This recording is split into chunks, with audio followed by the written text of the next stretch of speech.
Bismillahirrahmanirrahim. Assalamualaikum warahmatullahi wabarakatuh. Sebelum kita mulai, kita membaca Bismillahirrahmanirrahim. Jadi di video ini saya akan menjelaskan mengenai prosedur uji hipotesis sebagai lanjutan dari video sebelumnya tentang estimasi interval. Statistics and practice ya, di sini contoh dari penggunaan pengujian hipotesis di suatu perusahaan, namanya ini adalah John Morrell and Company, yang didirikan di Inggris pada tahun 1827. Dia memiliki suatu produk yang produk ini akan dibandingkan dengan kompetitor yang lain. Maka di sini one research question concerns whether the beef, jadi produknya adalah daging yang akan dibandingkan dengan dua produk yang lain dengan merek yang berbeda.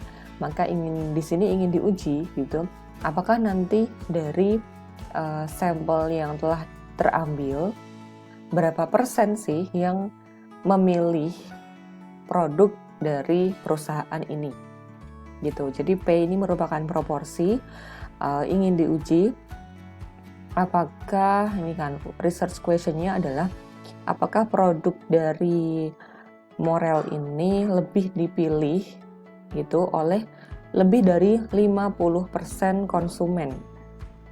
Lebih dari 50% konsumen, maka di sini ada hipotesisnya, ada tanda lebih dari 0,50. Jadi titik 50 ini artinya adalah 0,50 atau 50%. Nah, di sini ada dua hipotesis, H0 dan HA. HA bisa disebut juga sebagai H1. Dalam satu pertanyaan penelitian, itu memang ada satu pasang hipotesis, yaitu H0 dan HA. Karena yang ingin dijawab adalah apakah lebih dari 50% dari konsumen memilih produknya Morrell ini, maka HA-nya adalah P atau proporsi lebih dari 50% atau 0,50. Dan H0-nya adalah kebalikan dari HA, yaitu kurang dari sama dengan 0,50. Ini adalah contoh penggunaan uji hipotesis dalam ranah bisnis. Kemudian di sini misalnya di sini didapatkan sampel sebanyak 224 konsumen. Ternyata dari sekian konsumen, 150 konsumennya itu lebih memilih produk ini daripada produk yang lainnya. Maka kita bisa hitung proporsinya. Jadi proporsi yang memilih produk Morrell adalah 150 dibagi dengan 224, atau bisa dituliskan di bawah ini P, ada tanda di atasnya, ada topinya gitu. P proporsi dari sampel. Nah, kalau yang di hipotesis ini simbolnya P populasi, proporsi populasi, karena yang ingin diuji adalah populasi. Sedangkan dari hasil sampling, maka angka yang didapatkan adalah sampel, maka di sini simbolnya P hat atau P garis lurus ya, P bar. Di sini 150 per 224, hasilnya adalah 0,67. Ternyata dari sampel ini lebih dari 50% nilai proporsinya gitu ya. Lebih dari 50% konsumen lebih memilih si produknya si Morrell ini. Tetapi ini disebut sebagai point estimate atau estimasi titik seperti yang sudah dibahas di video sebelumnya. Nah, kemudian ingin diuji ya nilai ini apakah memang, jadi kalau dalam statistika itu angkanya 0,6. Secara visual kelihatannya 0,6 itu sudah pasti lebih dari 0,50. Maka apakah bisa kita menyatakan bahwa hipotesis HA ini diterima? Belum tentu, karena kita harus menggunakan prosedur uji hipotesis. Jadi ingin diuji apakah nilai 0,6 ini memang lebih dari 0,5 secara statistik gitu ya.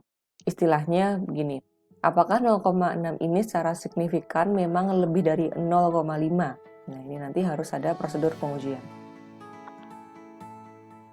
Ini adalah bacaan ringan yang bisa Anda baca sebelum memasuki materi ini. Kemudian hipotesis merupakan sebuah pernyataan mengenai nilai parameter populasi yang dimaksudkan untuk pengujian. Kalau Anda mendengar kata parameter populasi merupakan karakteristik dari populasi. Misalnya yang ini tadi berarti parameter populasinya adalah proporsi konsumen yang memilih produk dari perusahaan ini. Itu adalah parameter populasi yang itu akan diuji. Kemudian pengujian hipotesis merupakan prosedur yang didasarkan pada sampel dan juga teori peluang. Jadi saat kita menguji hipotesis, kita pasti berasal dari sampel. Kalau sudah didapatkan populasi, kita nggak perlu pengujian hipotesis, ya langsung saja dihitung dari populasinya itu.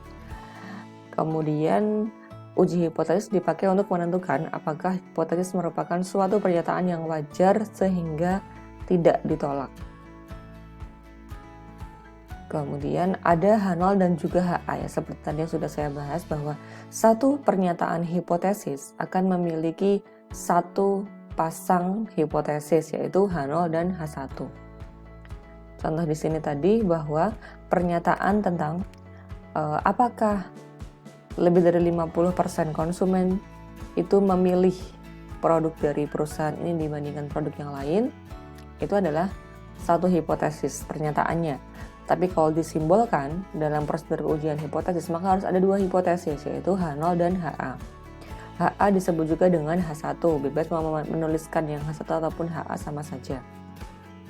H0 merupakan hipotesis 0 dan H1 merupakan hipotesis alternatif atau H1. Nah, the hypothesis testing procedure use data dari sampel. Prosedur uji hipotesis ini menggunakan data dari sampel untuk menguji dua pernyataan dari H0 dan H1, mana yang akan diterima gitu. Biasanya hipotesis alternatif itu adalah pernyataan yang researcher itu ingin dibuktikan kebenarannya. Seperti yang contoh di sini, bahwa pertanyaannya kan apakah lebih dari 50% konsumen lebih memilih produknya dari perusahaan ini. Nah, itu menjadi HA. Jadi ingin dibuktikan apakah proporsi lebih dari 0,5. Itu menjadi HA. H0-nya nanti adalah kebalikannya. Biasanya seperti itu, menentukan H0 dan HA-nya yang mana. Kemudian untuk simbolnya sendiri, ya, ini perlu dicermati bahwa ini ada 3 pasang hipotesis. Jadi dalam suatu pernyataan hipotesis akan ada 3 kemungkinan. 3 kemungkinan pasangan H0 dan H1-nya itu seperti apa? Ini hanya ada 3 kemungkinan. Kemungkinan 1, kemungkinan pertama, kemungkinan kedua, dan kemungkinan ketiga. Untuk H0, kalau Anda perhatikan, H0 ini baik untuk kasus 1, 2, dan 3 ada tanda ini. Note that the equality always appear in the null hypothesis. Jadi ada tanda sama dengan di hipotesis 0. Kalau yang HA itu pasti hanya kurang dari, atau lebih dari, atau tidak sama dengan. Kalau ada tanda sama dengannya, ini pasti masuknya di H0. Nah, itu cara untuk menentukan H0 yang mana, H1 atau HA yang mana. Kemudian pasti kebalikannya ya, kalau HA-nya itu kurang dari, maka H0-nya adalah lebih dari sama dengan. Kalau HA itu lebih dari, H0-nya adalah kurang dari sama dengan. Dan kalau HA-nya tidak sama dengan, maka H0-nya adalah sama dengan. Untuk hipotesis yang 1 dan kedua, ini disebut sebagai hipotesis satu arah. Sedangkan hipotesis yang ketiga disebut sebagai hipotesis 2 arah. Kenapa disebut satu arah? Karena di sini HA-nya dia hanya kurang dari, jadi arah kiri saja. Apakah nilai rata-rata populasi di sini atau mu itu kurang dari suatu angka? Nah, simbol ini berarti suatu angka ya. Suatu angka yang dihipotesiskan ingin diuji.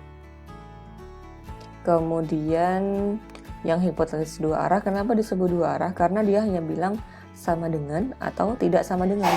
Berarti kalau misalnya mu-nya kurang dari suatu angka ini, maka sudah dikatakan tidak sama dengan. Jadi bisa mu-nya itu bisa kurang dari atau lebih dari si angka ini. Tapi kalau yang kasus 1 dan kasus 2 di sini hanya satu arah, di sebelah kiri ataupun di sebelah kanan angka yang dihipotesiskan. Contoh 1. Di sini ada kasus bahwa seorang manajer hotel menyatakan bahwa rata-rata bill dari tamu hotel tersebut dalam 1 minggu itu $600 atau kurang. Ini kalau kita terjemahkan dalam bentuk simbol berarti $600 atau kurang, berarti $600 termasuk ya, dan yang kurang dari, maka kurang dari sama dengan $600. Seperti itu. Nah, kemudian a member of the hotel accounting staff noticed that total charge.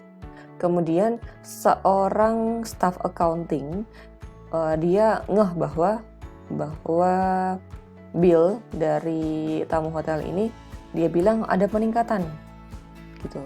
Dia kayak realize gitu, loh kok ada peningkatan ya dari total pemasukan gitu. Maka di sini akuntan akan menggunakan sampel dan untuk menguji si klaim dari manajer. Jadi yang ingin diuji adalah klaim manajer. Mana klaim manajer? Di sini di kalimat pertama. Manajer menyatakan bahwa setiap minggunya itu ada sekian, $600 atau kurang dari. Jadi ini yang ingin diuji. Maka ini nanti akan masuk ke H0 atau HA. Nah, masuk ke yang mana? Kita ingat teori tadi bahwa untuk H0 itu pasti yang ada tanda sama dengannya di sini. Berarti sudah bisa dipastikan bahwa yang ini masuk ke H0. Ini kan rata-rata ya, simbolnya adalah mu. Jadi H0-nya ini pasti mu kurang dari sama dengan 600. Kalau H0-nya adalah kurang dari 600, maka H-nya apa? Berarti kebalikannya, yaitu mu lebih dari 600. Maka di sini bentuk hipotesis yang mana yang akan diuji untuk menguji klaim dari manajer? Berarti di sini kan pilihannya ada 3 nih, bentuk 1, bentuk 2, dan bentuk 3. Maka yang ingin diuji adalah yang pertama ini.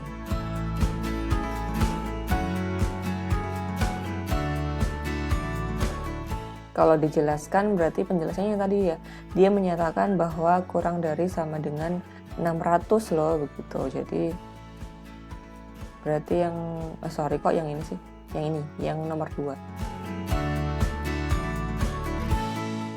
Jangan diuji. Nanti kalau misalnya hasilnya itu menolak H0, berarti klaim manajer tersebut adalah salah gitu, karena ada peningkatan ternyata gitu. Jadi ini kan yang diharapkan ada peningkatan ya, seperti apa yang diomongin oleh staff accounting.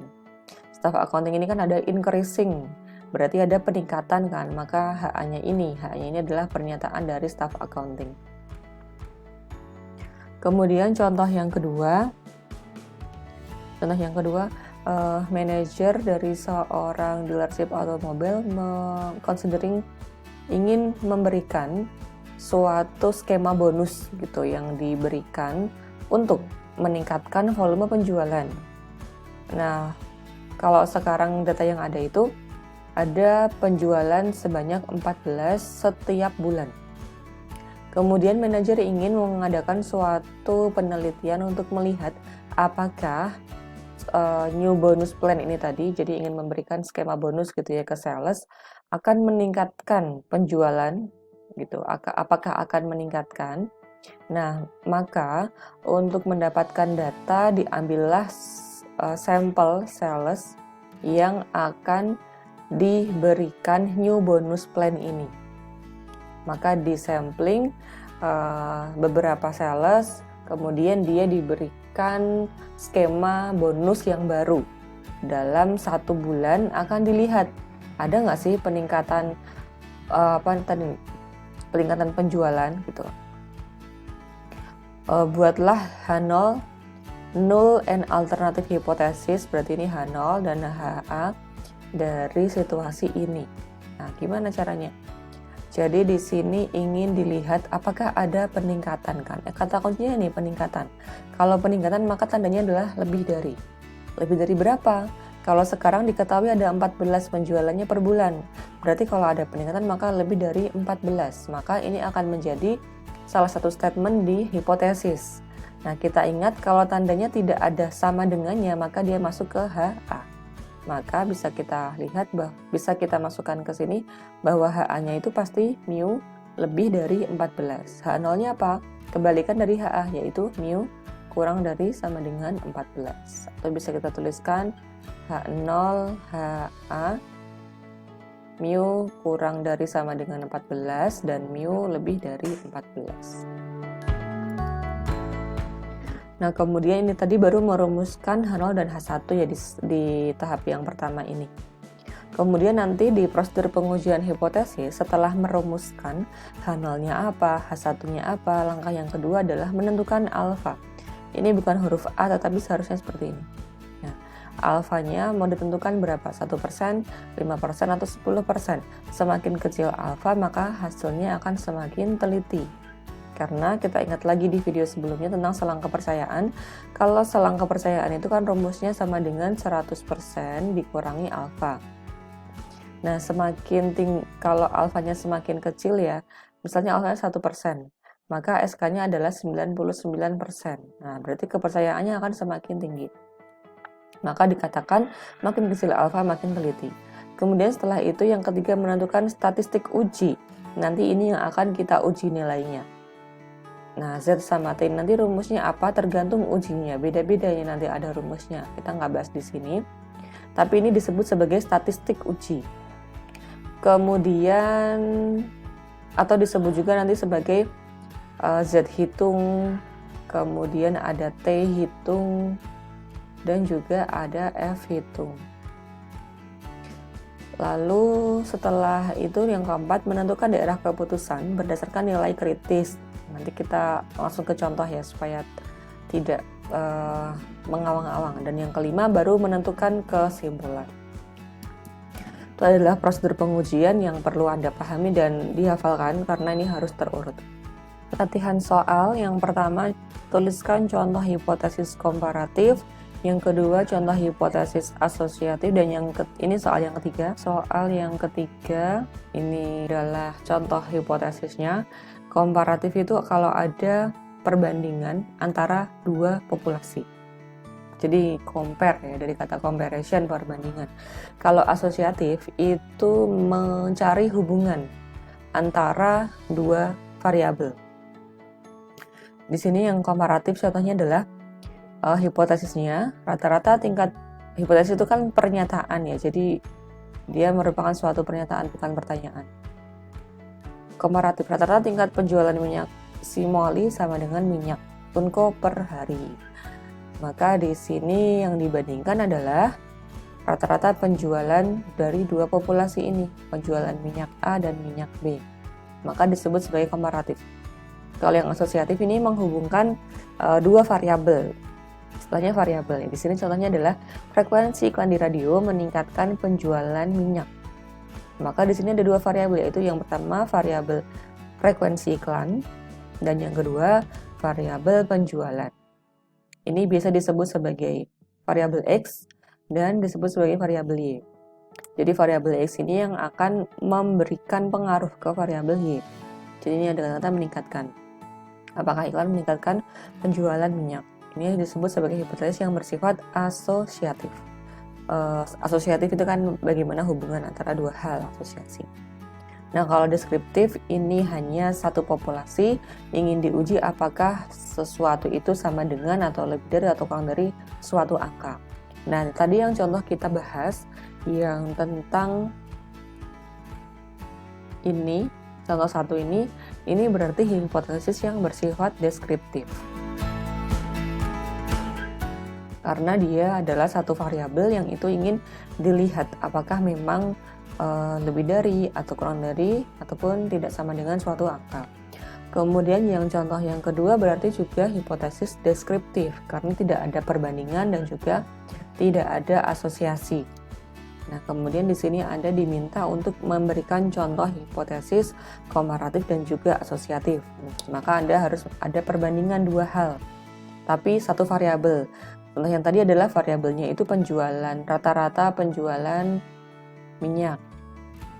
Rata-rata penjualan minyak ini variabelnya. Kemudian populasinya apa? Ada populasi dari merek A dan merek B. Kalau dibandingkan maka menjadi komparatif. Kemudian kalau yang hipotesis asosiatif ini ada dua variabel. Yaitu tadi contohnya variabel frekuensi iklan dan juga variabel banyaknya penjualan.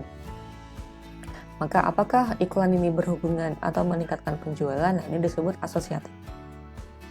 Soal yang ketiga, suatu lini produksi digunakan untuk mengisi kotak berisi deterjen. Jadi ada deterjen, kemudian deterjen ini, jadi kalau di pabrik itu kan namanya produk itu dia akan berjalan di mesin, kemudian ada mesin yang mengisi kantong atau plastik dari kemasan itu. Nah, ini rata-ratanya diketahui 32 ounce. Kemudian kita mungkin kadang-kadang, mungkin kita nggak pernah ngecek ya, kalau beli apakah benar segitu yang tertera di kemasannya, apakah betul gitu. Kadang-kadang tidak, karena ada kesalahan teknis dari mesin atau sudah usang begitu, maka di pabrik itu pasti ada quality control. Mungkin terjadi bisa underfilling ataupun overfilling. Underfilling itu kalau misalnya seharusnya sebesar sekian tertulis di kemasan tetapi kurang dari itu. Dan overfilling kalau melebihi itu angka yang tertera di kemasan. Kemudian di sampling. Dan kalau misalnya memang terjadi underfilling atau overfilling, ya, jadi ini ada dua kondisi. Kalau ada underfilling atau overfilling, maka line produksi ini akan di stop dan perlu disesuaikan lagi nih mesinnya. Nah, kemudian pertanyaannya adalah formulasikan hipotesis H0 dan juga H1-nya.